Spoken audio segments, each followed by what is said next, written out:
자, 46장은 이제 이스라엘이 왜 이렇게 남유다의 포로로 잡혀가게 되었는가 하는 것들에 대해서 이제 앞서서 이제 45장까지 쭉 내용이었더라면, 이제 46장엔 바벨론에 이제 포로로 잡혀 있을 때, 그 바벨론의 포로에 의해서 이제 해방시킬 내용들이 46장, 47장이에요. 그래서 이제 최종적으로 47장에 가면 바벨론의 이제 심판에서 예, 그렇게 해방시킬 것에 대한 내용으로 쭉 이어집니다. 그럼 이제 46장의 내용은 우선은 바벨론들이 그 당시 가장 큰 제국이었겠죠. 그죠? 포로로 잡아갈 그 당시에는. 그러면 그렇게 큰 세상의 어떤 제국이었지만 그들이 세우고 있는 그 신들, 그 바벨론의 어떤 신들과 이스라엘의 참 하나님을 잘 대조시키고 있는 것이 46장의 전체적인 내용이에요.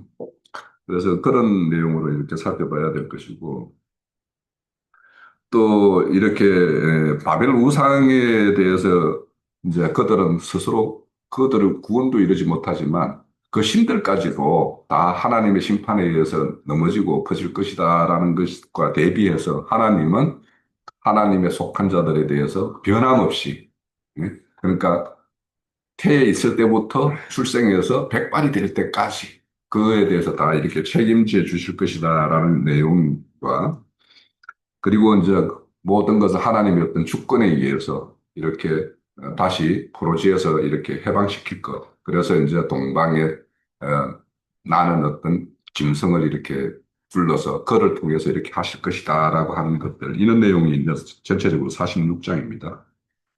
그래서 우리가 이제 그 내용을 이제 빨리빨리 이제 전체적으로 이제 살펴볼게요. 46장 끝낸다고 그러니까. 네. 그래서 앞서서 이제 벨과 너보에 대해서는 우리 그 첫 번째 시간에서 잘 설명이 되었기 때문에 뭐 특별히 더 이렇게 설명할 건 없는데 간단하게 먼저 언급한다라면 바벨론의 어떤 그 마르둑이라는 신의 그 별칭이 이제 벨이라는 거예요, 사실은. 그래서 이제 아카디어로는 벨이고, 이제 히브리어로는 바알이죠. 근데 이게 그 벨이 뭐냐면 전쟁의 신이에요. 그래서 이 신은 바람과 태풍과 이런 것들을 막 일으키는 그런 신이라서 그들도 바벨론 신앙에도 창조 신화가 있어요. 그래서 이 벨 신이 창조주예요.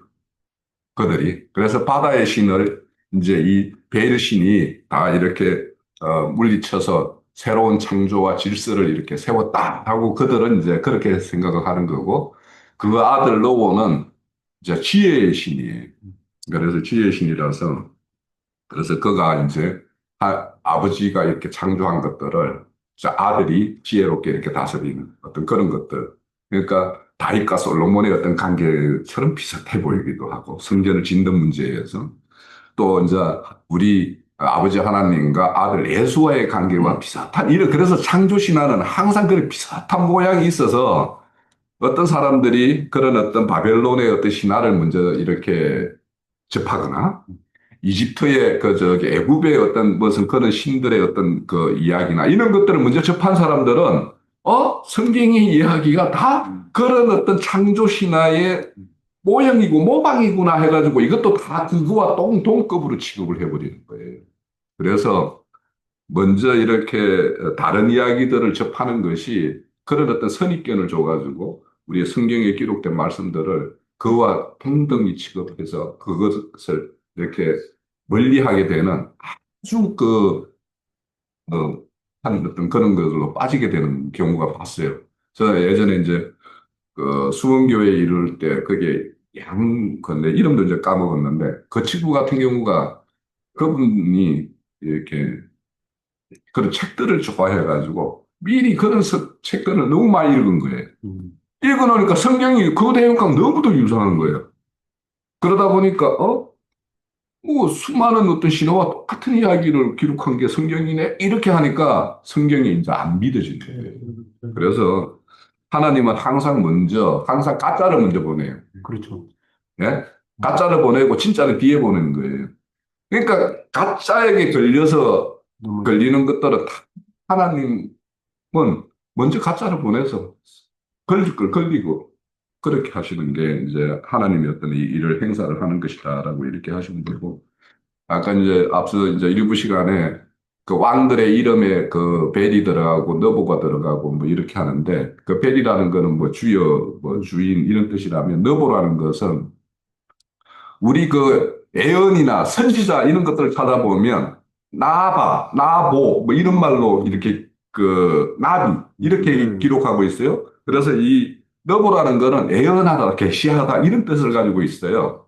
그래서 그 아들이 와서 뭔가를 아버지 하나님을 계시하는 것처럼 인자 예수가 와서 꼭 흉내가 그렇게 나요, 이게.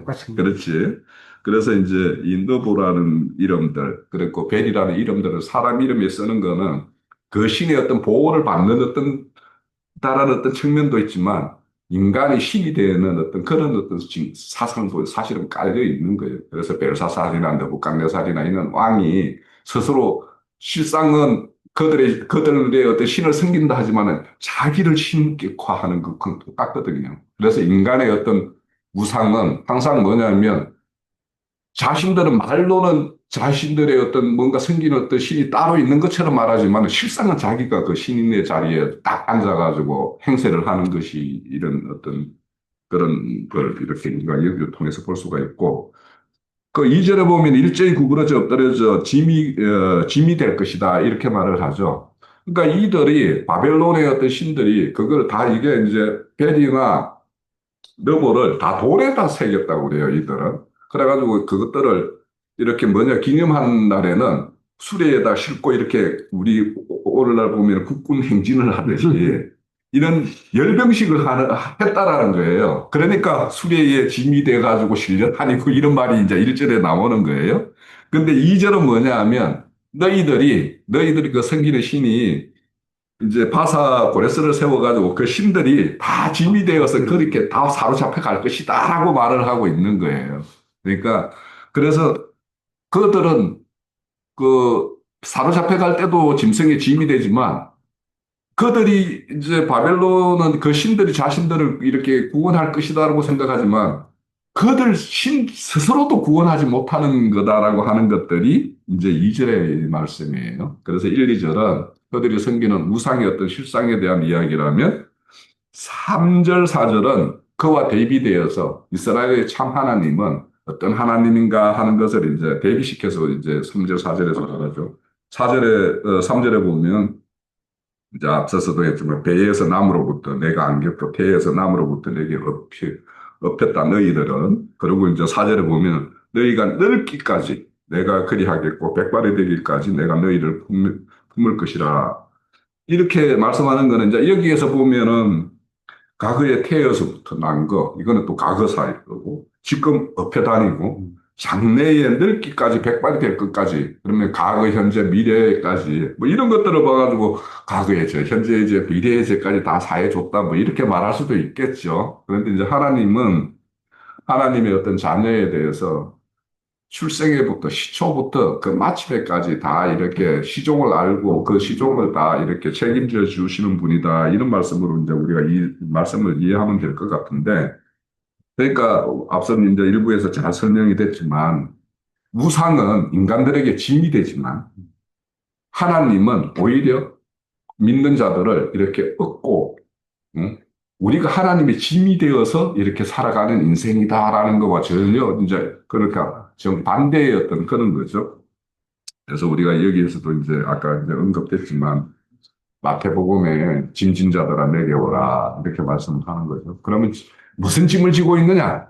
그 세상 사람들은 세상 살이의 짐을 지고 있을 거고 바벨론 신앙을 하는 자, 우상을 섬기는 자는 그 우상을 이제 섬기는 짐을 지고 있는 거죠. 그러니까 또 율법적인 신앙을 하는 사람은 율법을 그 행하는 그 짐을 지고 있는 것일 것이고 그래서 그런 짐들을 다 내려놓고 하나님은 자유케 하는 자고 그러니까 그런 짐은 다 내려놓게 하고 거기 뒤에 보면은 내가 지어주는 짐이 있다고 그랬어요. 그러니까 하나님이 지어주는 짐과 인간 스스로의 인간에 의해서 이렇게 짐으로 이렇게 안겨져 있는 그 짐을 우리는 잘 구분을 해야 되는 거예요. 그러니까 우리가 지을 짐이 없는 것이 아니라 지을 짐이 있어요. 그런데 주님께서 우리에게 지어주는 짐은 쉽고 가볍고 쉽다고 그랬어요. 그죠? 그러면 그거는 왜 뭐 그게 가볍겠냐? 그거는 왜냐하면 그것이 나의 어떤 사명이고 소명으로 이렇게 인식이 되어지면 그거는 짐이 아니고 그냥 하나님과의 관계에서 내가 의무와 책임을 다하는 어떤 그런 입장으로 돌아서는 것이기 때문에 그것이 그러니까 그런 어떤 의식의 어떤 변화 없이 이렇게 지어지는 짐은 처음에는 인간적 열심에 의해서 그게 기쁘고 즐거울 수 있어요. 그런데 그게 어느 한계에 넘어서면은 그게 이제 짐으로 되는 거예요. 이거는 저도 이제 가게 경험을 했는데 새벽 그 집회를 할 때 보면은 이제 그들은 이제 봉고차에 실어 나르잖아요, 교회에. 네. 그러면 이제 이 사람들을 실어 나르기 위해서는 3시 반 정도 일어나야 되는 거예요. 그러면 세수뭐 닦고 좀 해가지고 그러면 나가서 4시부터 동네 돌아가지고 세워서 딱 들어가면 아침 5시에요. 5시에 와가지고 이제 새벽 모임하고 또 태워다 주기도 해요. 그러면 이 생활을, 직장 생활을 하면서 그걸 해보니까 처음에는 이제 기뻐서 막 이렇게 하는데 나중에는 이제 육신이 막 지치는 거예요. 아침에. 그러면 이제 어느 순간에 가면 한계에 딱 부딪히면 이게 기쁨이 아니고 무거운 짐이 돼가지고 힘들죠. 그래서 사실은 그런 것들을 경험함으로 인해서 사실은 아, 이게 진짜 종로릇이구나. 참 종로릇이, 이런 게 종로릇이구나. 바벨론 종이고 애굽의 종로릇과 바벨론의 종이라는 게 전혀 다르다라는 것을 우리가 세상살이 하면서 이렇게 지는 짐이 있고 또 이렇게 기독교계에 들어가가지고 거기에서 지는 짐이 있잖아요. 그러면 이런 짐들을 우리는 다 벗기는 것이 하나님이고 하나님은 온전히 바울 사도가 말했듯이 그리스도께서 다 모든 문제를 해결하는 것이 아니라 하나님의 사람을 통해서 할 일들을 남겨놓았다고 그래요. 그래서 그리스도의 남은 고난에 이렇게 참여하는 것, 이것이 이제 우리가 교회에서 이제 이렇게 행하는 일들인데, 그런 것들이 이제 주님께서 우리에게 주시는 짐이에요. 그러니까 우리가 교회를 이룸에 있어서, 짐을, 아무것도 짐을 안 지고 이렇게 있다라고 하면 그 사람이 교회 생활을 정상적으로 하는 건가 하는 것을 우리가 각자 생각을 해봐야 되는 것이고, 각자 이제 교회를 이룬다라면 나도 뭔가에 짐이 있다라고 생각을 해야 돼요. 그래서 짐을 나누어지라고 그러잖아요. 서신서에 보면. 그래서 그런 것들에 대해서 우리가 좀 이렇게 생각을 해보면 좋겠고. 그래서 참된 짐과 거짓된 짐에 대해서 우리는 반드시 구별을 해야 되는데, 그 우상의 어떤 심, 바벨의 어떤 벨과 너보가 이렇게 지어주는 그와 같은 그런 힘이 있는가 하면 주님께서 우리에게 지어주는 것이 있다. 이런 것들을 이제 좀 생각해 보면 되겠고. 또 5절에 보면 너희가 나를 누구와 같이 하겠으며 누구와 짝하면 누구와 비교하여 서로 같게 하겠느냐 이렇게 말씀을 해요. 그러니까 그 바벨론의 벨과 너보와 이스라엘 참 하나님을 어떻게 비교할 수 있겠냐 그렇게 말하죠. 그들의 신에 대해서는 우리 저기 시편 115편에 보면은 눈이 있어도 보지 못하고 귀가 있어도 듣지 못하고 뭐 막 이런 말씀이 있죠. 손이 있어도 만지지도 못하고 발이 있어도 걷지도 못하고 응? 목구멍이 있어도 소리도 내지 못하고 뭐 이런 게 그를 만드는 자나 그를 섬기는 자 똑같이 어리석고 무익하다 이런 말씀이 나와요. 그러니까 그런 게 있고 또 그래서 우리에게는 눈에 보이지 않는 우상이 어떤 것이 있는가를 잘 점검해 봐야 돼요. 그걸로 인해서 사실은 고통당하고 또 그걸로 인해서 참으로 이렇게 참혹한 일을 당하기도 해요.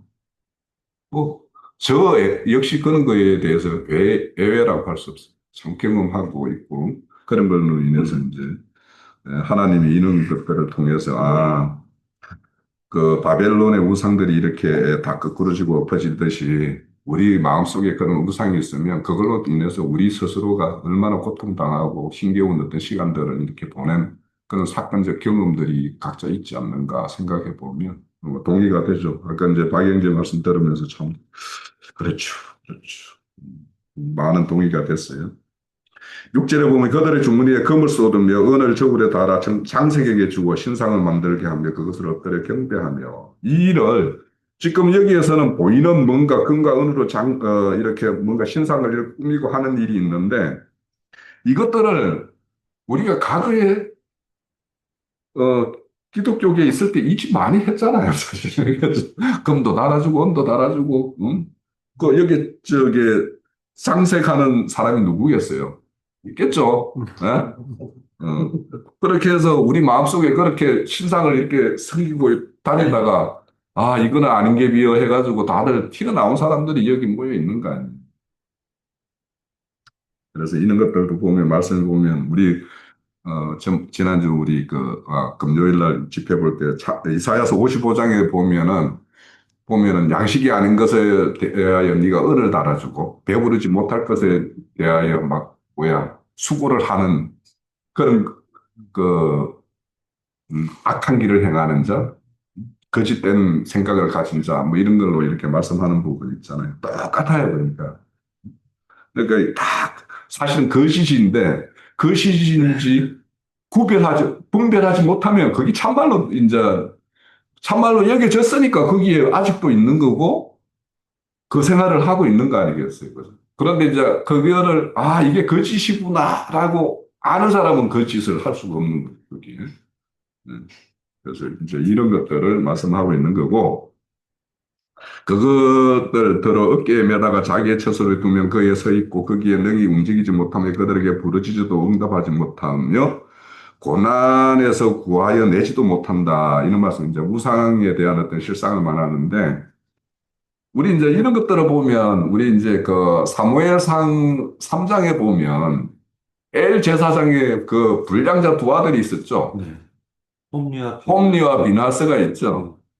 그 아들이 그 어떤 블레셋과 전쟁 중에서 이제 하나님의 언약궤를 이렇게 메고 가서 이제 이걸 앞세우면 이길 것이다라고 했는데 하나님이 그들의 악한 생각을 다 알고 있는 거 아니에요. 그 불량자들. 그래서 이제 그게 전쟁에서 졌죠. 그래서 은하계가 아스돗 다곤 신상에 이렇게 옆에 세워져 있으니까 그 다음날 가보니까 다곤 신상이 이렇게 넘어져 있는 거죠. 그래서 이거 왜 넘어져 있지 해가지고 또 세워놨습니다. 그러니까 그 다음에 가니까 이놈의 것이 막 목이 꺾이고 뭐 팔다리가 이렇게 잘리고 하는 그런 이야기 있잖아요. 그 다곤 신이 이름이 어디서 왔냐면은 다그에서 왔어요. 다그가 물고기예요, 물고기. 그래서 그 다곤 신의 하반신은 물고기고 위는 사람의 모양이에요. 다곤 신이. 그래서 다그가 뭐냐면 물고기인데 물고기는 뭐예요? 제가 얼마 전에 이야기했듯이 수많은 알을 이렇게 산출해가지고 그걸 부화시켜가지고 거의 90%는 다 다른 거에 먹잇감이 되고 한 10%가 생명을 유지하고 그 어떤 생태계를 유지하거든요. 그래서 이 다그라는 것은 생육 번성을 어떤 상징하는 거예요. 다공이. 그래서 하는 수를 이렇게 얻고 이렇게 하는 것이 이제 그런 신앙이 그 다곤신의 어떤 그 신앙이에요. 그래서 그런 것들을 보면 여기 자기 처소에 두면 그거는 서 있기는 하는데 움직이지도 못한다 그러지만은 하나님의 어떤 언약계, 그러니까 하나님의 임재해 있으면 거룩하신 하나님과 비거룩을 함께 할 수 없죠. 그러니까 그거 엎어지는 거예요.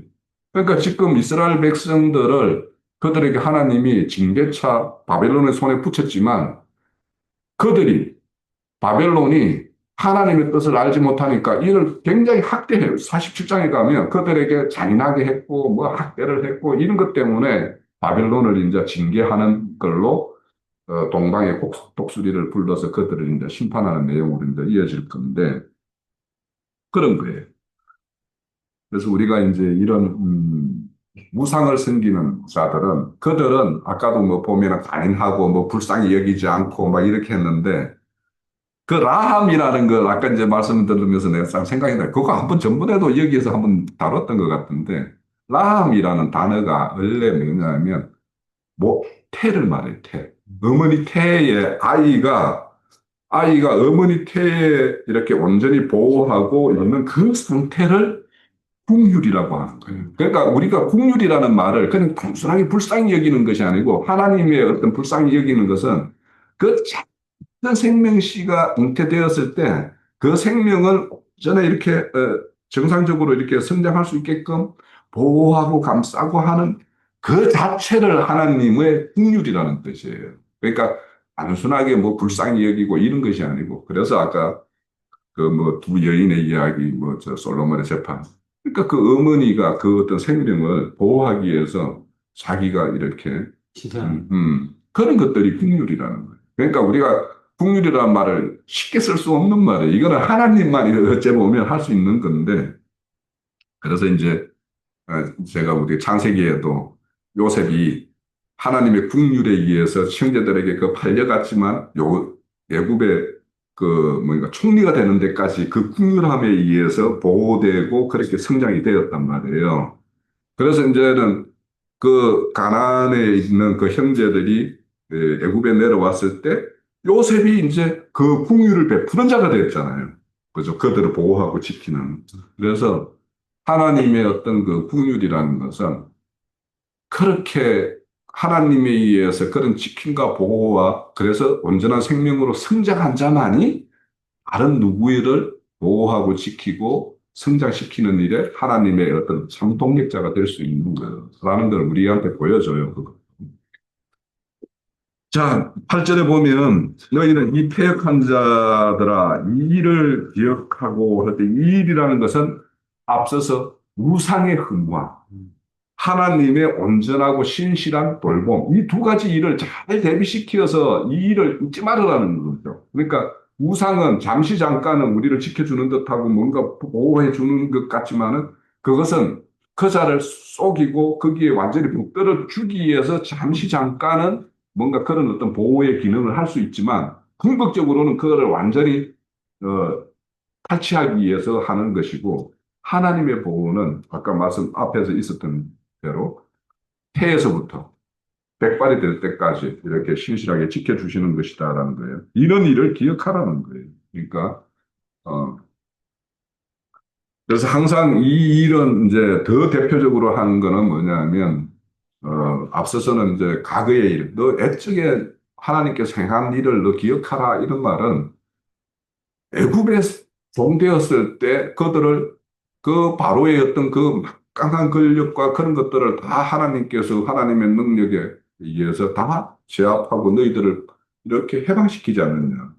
지금 너희들이 지금 비록 바벨론의 포로로 잡혀 있지만 너희들을 하나님이 누군가 뜻을 세워서 이렇게 행하겠다라면 그거는 반드시 될 일이다. 이런 것들을 이제 다 기억을 해야 되는 거죠. 그래서 구절에 보면은 너희 옛적의 일을 기억하라 하는 거는 대표적으로는 출애굽 사건이에요. 그리고는 뭐 이제 하나님의 행적이라는 것은 출애굽 과정에서 홍해에서 저 40년 강약길을 돌아오면서 또 하나님은 보호하셨고 가나안 그 족속들을 물리칠 때도 하나님이 앞서서 이렇게 그들의 어떤 빗장을 깨뜨리고 뭐 했던 것과 같이 그런 이런 일들을 다 이렇게 기억하라는 거 말씀하는 거죠. 그렇게 행했던 하나님 외에 다른 어떤 신이 이런 일을 행한 그런 일을 너희들이 본 적이 있냐? 들은 적이 있냐? 이런 것들을 이제 말씀을 하고 있는 거죠. 자, 10절에는 보면 내가 시초부터 종말을 알리며 아직 이르지 아니한 일. 그러니까 하나님은 뭔가 항상 일의 시작과 그 끝을 이렇게 말씀을 해요. 그러면은 여기에 가장 가까운 일로는 뭐냐면 남유다를 바벨론 포로로 잡혀간 일이 이제 시작이라면 그들을 그 포로로서 끝내버리는 게 하나님의 일이 아니고 시종은 다시 그들을 돌아오게 하는 것이 그 어떤 사건의 하나의 어떤 끝일 거 아닙니까? 그죠? 이런 것처럼 항상 하나님은 뭔가 시작을 했으면 그 결말이 있는 거죠. 어떤 걸로 결말이 되어 하는가. 그러니까 이거는 우리 각자도 한번 생각해 볼 필요가 있어요. 하나님께서 뭔가 나에게 이런 사건과 뭔가를 이렇게 던져줬다라면, 아, 시작은 이제 뭐 이런 걸로 시작이 되었어. 시작이 된 일이 있어. 그럼 이 끝이 어찌 될 것인가 하는 거에 대해서는 하나님의 이런 사건들, 그러니까 애굽에 내려가게 한 거는 다시 올라오게끔 하는 것이 하나님의 어떤 그 최종이지, 그게 애굽에서 너 눌러서 그냥 평생 살아라는 것이 아니라는 거예요. 바벨론 포로도 똑같다라는 거예요. 그래서 하나님의 어떤 시종을 알리지 않은 일이 없다라는 거죠. 그래서 그런데 아직 이르지 않은 일이 있다라고 해요. 그러면 이렇게 뭐냐, 이거는 당장은 바벨론에서 포로로 이제 이렇게 이제 해방시킬 일, 이런 것들도 아직 이르지 않은 거죠. 이게 애언이잖아. 이거 아직 포로로 잡혀가지도 않았잖아요. 이거는 애언이지. 그러면 이런 일이 있는가 하면 아직 이러지 않은 거는 이제 궁극적으로는 최종적으로는 예수님이 오셔가지고 이 세상에서 완전히 하나님의 어떤 세계로 이양시키는 일, 이런 일들이 이제 있을 거라는 것을 이제 우리가 알 수가 있겠죠. 옛적부터 보이느니라 이르기를 나의 뜻이 설 것이니 내가 나의 모든 기뻐하는 것들을 이루리라. 그러니까 하나님은 하나님 스스로 선하고 기쁜 뜻을 세워서 이 우주 만물을 창조하셨고 우주 만물을 경영하고 계세요. 그러면 이런 일들은 하나님이 창조할 때 어떤 목적이 있어서 창조했는데 그 목적을 이루지 않으면서 이 모든 것을 끝낼 수는 없는 거니까. 그런 것처럼 어떤 작은 사건에서도 시종이 있고 하나님의 구원사로 보면은 구원사의 어떤 시작과 끝이 있는 것입니다. 그래서 우리는 이런 것들을 잘 이렇게 염두에 두고 뭔가 일이 생겼다 하면은 야, 이 끝은 어떻게 해서 끝나겠구나 하는 것들을 잘 생각해 보면 아, 내가 빨리 손들고 나가야 될 일이 있을 거고 이런 것이 이제 좀 생각이 될 거예요. 자, 11절에 내가 동쪽에서 사나운 날짐승이라는데 여기에는 뭐 예전의 책에는 이거 독수리라고 되어 있지 않았습니까? 몰라요. 독수리를 맞아. 그죠? 그런데 이제 여기는 사나운 날짐승으로 표현되는데 이제 독수리예요. 그냥 먼 나라에서 나의 계획을 이룰 사람을 부를 것이라고 하는데 여기에서는 이제 동쪽은 바사가 되겠죠. 바벨론보다도 더 동쪽. 그죠? 그 동쪽에 있는 그 바사를 불러서 페르시아를 불러서 이제 바벨론을 이렇게 그 멸망시키고 그들에게 사로잡혀 있는 자들을 이렇게 해방시킬 일 이런 것들을 이제 이룰 것인데 그런데 이제 이 독수리에 대해서는 우리가 알다시피 좋은 뜻으로 쓰이는 것이 있는가 하면 아주 나쁜 의미로 쓰이는 경우가 많이 있어요. 그래서 여기에서 이제 왜 그러면 이런 사자도 아니고 호랑이도 아니고 왜 독수리라고 했을까 하는 것을 보면 날짐승이라는 것은 육상에서 뛰는 것보다는 훨씬 날쌔고 빠를 거 아닙니까? 그죠? 그래서 사실은 바사가 바벨론을 멸망시킬 때 정말 삽시간에 그냥 바벨론이 멸망을 당했어요. 그래서 앞에서 보면 하나님이 미리 가서 내가 그들의 빗장을 꺾고 뭐 이렇게 말씀하시잖아요. 그런 것처럼 하나님이 이제 행사하셔서 생각보다 빠르게 이제 그렇게 바벨론을 이렇게 멸망시키는 어떤 그런 것들.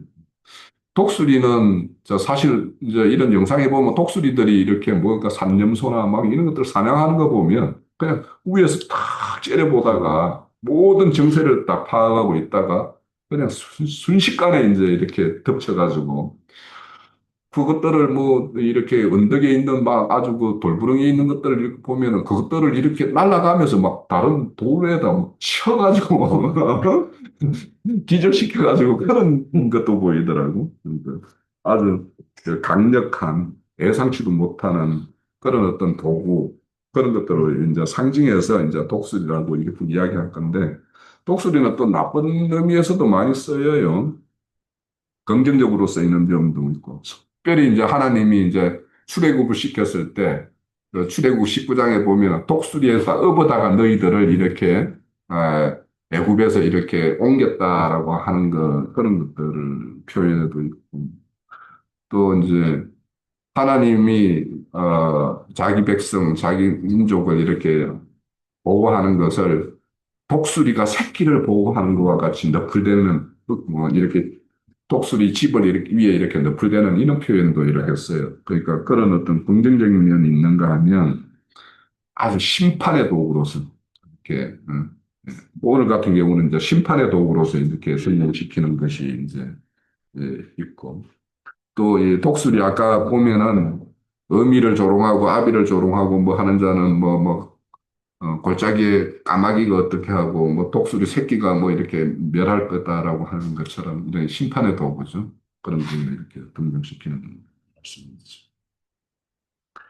12절에 보면, 마음이 완악하여 의에서 멀리 떠난 너희에게 들으라. 마음이 완악하다. 그러니까 이 하나님이 보시기에 완악하다라는 것과 우리 인간이 보는 완악함이 좀 다르죠. 사실은 보면 뭐 세상으로 이렇게 겉으로 드러나는 거 보면 순하리 순한 사람인데, 그죠?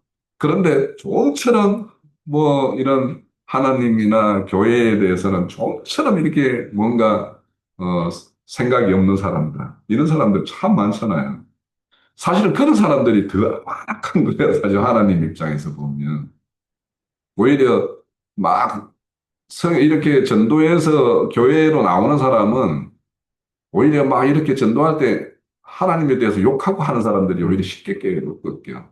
그런데 뭐 그것도 좋고 이것도 좋고 이런 사람들은 오히려 이제 그렇지 않죠. 그래서 하나님은 이렇게 이제 남유다가 포로지에서도 여전히 왜 하나님의 백성을 이렇게 이런 곳으로 이렇게 포로잡게 했습니까? 왜 또 이방인을 세워서 우리를 해방시킨다라는 이런 수고를 줍니까? 뭐 이렇게 생각하는 사람들이 있겠죠. 그래서 그는 아나카에서 하나님의 의에서 멀리 떠난 자라고 그래. 그러니까 하나님의 의라는 거는 항상 이 의라는 거는 뭔가 관계성에 의해서 봐야 되는 거예요. 그래서 하나님과 그 이스라엘 백성들 사이의 어떤 관계성에서의 어떤 정상적인 올바른 관계에 있으면 그것이 하나님의 의의 상태에 있는 건데 그런데 이 마음이 완악해서 하나님과는 등졌다는 거 아니에요. 멀리 떠났다는 건 등져 있는 상태라는 거 아니에요. 그러니까 이게는 하나님과의 관계가 이렇게 깨져 있다라는 뜻이거든요. 그래서 항상 우리가 하나님의 의에서 멀리 떠났다라는 것은 하나님과의 관계가 올바르지 않다.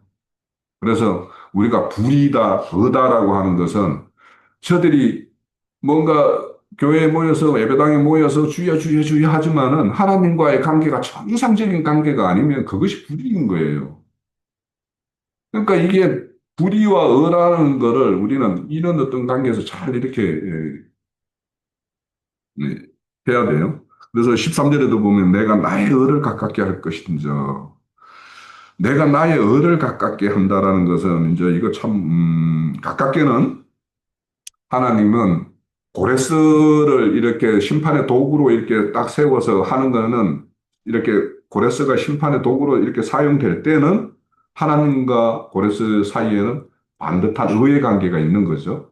근데 이제 이게 나중에는 지나치면은 이제 그들도 심판의 도구가 되듯이 느부갓네살을 이렇게 그 남유다의 어떤 포로로 잡아가는 어떤 도구로 쓸 때는 느부갓네살이 하나님과의 어떤 그 심판의 도구로 쓰일 때는 하나님과는 바른 관계에 있는 거예요. 그 어떤 사건 하나로 이렇게 본다라면 그런 것처럼 이제 가깝게는 고레스를 등장시켜서 어떤 이룰 일, 그래서 고레스를 가깝게 내가 가깝게 할 것이다라는 것은 이제 그런 어떤 의미가 있겠고, 이제 궁극적으로는 이것도 이제 예수님을 이렇게 앞세워서 온전한 어떤 구원, 그러니까 그런 거를 이제 염두에 둔 어떤 그런 말씀이라고 볼 수 있을 것 같아요.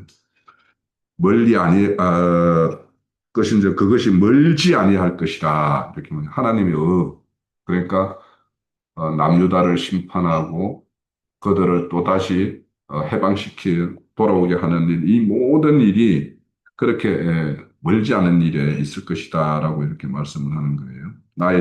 또 나의 구원이 지체되지 아니할 것이며 내가 시온의 구원을 베풀어 나의 영광을 이스라엘에게 보이리라.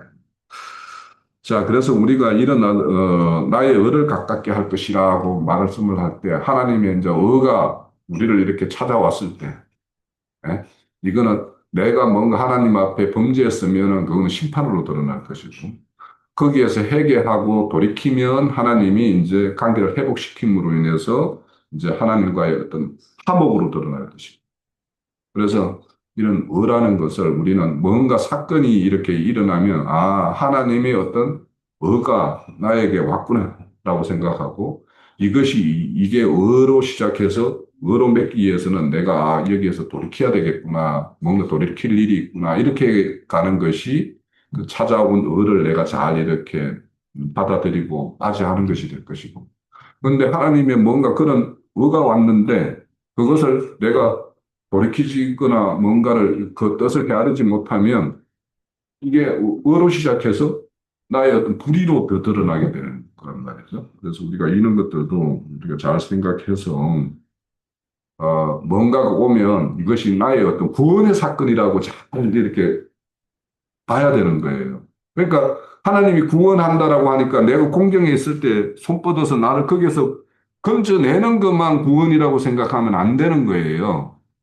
내가 뭔가 불의에 이렇게 불의한 거에 빠져 있는데 하나님의 의가 오는 거는 심판으로 드러나야지만이 그게 의인 거예요. 그래서 심판 중에 내가 돌이켜서 회개하고 이제 돌이켜서 회개하고 그분이 명령하는 것들을 내가 실행을 할 때, 그때 내가 이제 불의에서 의로 이렇게 돌아오는 것이 되는 것이니까, 이런 의를 가깝게 한다라는 것도 하나님은 우리에게 이렇게 의로 찾아왔을 때 그것을 우리가 어떻게 받아들이는가에 따라서는 의에서 의로 이렇게 연결되는 어떤 그런 것이 될 수 있어요. 그렇지 못하면 하나님은 의로운 걸로 이렇게 목적으로 이렇게 했는데 그것이 오히려 나에게 더 불의로 드러날 수도 있는 어떤 그런 것이기 때문에 그래서 따뜻한 손길만이 하나님의 의가 찾아오는 거다라고 생각하면 하나님 의중을 되게 오해하는 것이고 내가 뭔가 지금 불의에 빠져 있는데 거기에서 나를 구원하기 위해서는 그것이 처음에 올 때는 심판으로 올 수밖에 없다. 이런 것들을 우리가 생각을 해야지 하나님의 어떤 의도를 우리는 잘 알고 지금 바벨론이 이런 심판이 왜 심판을 이야기하고 그들을 다시 이렇게 회복시킬 것인가. 이게 다 하나님의 의라는 거예요.